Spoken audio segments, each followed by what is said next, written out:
नमस्कार, आदाब साथियों। आप सभी का एक बार फिर से मेरे YouTube चैनल में बहुत बहुत स्वागत है। अनुकंपा पर नौकरी पाने वालों के लिए बड़ी खबर। सरकार ने नियम में किया है बड़ा बदलाव। नीतीश सरकार ने दी बड़ी राहत। 30 साल बाद अनुकंपा के नियम बदलें।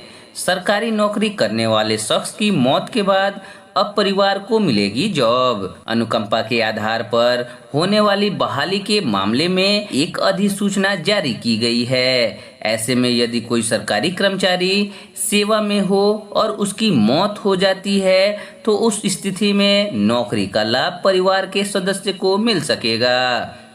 पूरी खबर विस्तार से जानेंगे। उससे पहले अगर आपने मेरे चैनल को अभी तक सब्सक्राइब नहीं किया है तो सब्सक्राइब जरूर करें। साथ ही बेल आइकन को दबाना बिल्कुल ना भूलें ताकि आने वाले हर एक वीडियो का आपको नोटिफिकेशन मिल सके। फेसबुक और इंस्टाग्राम के पेज को लाइक करें, ट्विटर पर हमें फॉलो करें। बिहार सरकार ने अनुकंपा के आधार पर नौकरी के मामले में एक बड़ा फैसला लिया है। क्योंकि सामान्य प्रशासन विभाग की तरफ से जारी अधिसूचना के मुताबिक अब पति पत्नी सरकारी सेवा में हैं और उनमें से किसी एक की मौत हो जाती है तो उनके आश्रित को अनुकंपा के आधार पर सरकारी नौकरी मिल सकेगी। दरअसल अनुकंपा के आधार पर होने वाली बहाली के मामले में सामान्य प्रशासन विभाग की ओर से एक अधिसूचना जारी की गई है। इस अधिसूचना के मुताबिक यदि कोई पति पत्नी सेवा में हो और उनमें से किसी एक की दुर्घटना में मौत हो जाती है तो उस स्थिति में अनुकंपा के आधार पर नियुक्ति का लाभ परिवार के सदस्य को मिल सकेगा।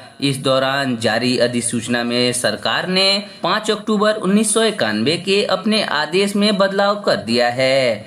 इस आदेश में पति पत्नी दोनों की सेवा में रहने और उनमें से किसी एक की मौत की स्थिति में नौकरी मिलने का लाभ परिवार के सदस्य को दिए जाने पर रोक लगा दी गई थी। बता दें कि सामान्य प्रशासन विभाग ने इस संबंध में कानून विभाग से सलाह मांगी थी। इस दौरान कानून विभाग के साथ चर्चा और उस पर सहमति के बाद सरकार ने यह अधिसूचना जारी की है।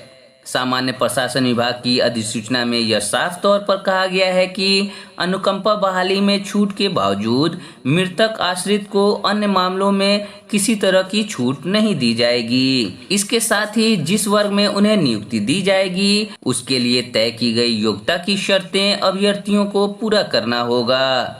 गौरतलब है कि ऐसे मामले में जहां पेंशन भोगियों और पति या पत्नी की मृत्यु होने पर पारिवारिक पेंशन परिवार के किसी अन्य सदस्य को देनी होती है, ऐसे में यदि परिवार के अन्य सदस्य को पीपीओ में पारिवारिक पेंशन के लिए साथ में नॉमिनी बनाया गया है तो ऊपर की तरह ही प्रक्रिया का पालन किया जाएगा। मगर यदि परिवार के अन्य सदस्य का नाम पीपीओ में शामिल नहीं है तो उन्हें नए पीपीओ जारी कराने के लिए उस कार्यालय से संपर्क करना होगा जहां सरकारी कर्मचारी पेंशनर्स ने पिछली बार सेवा की थी।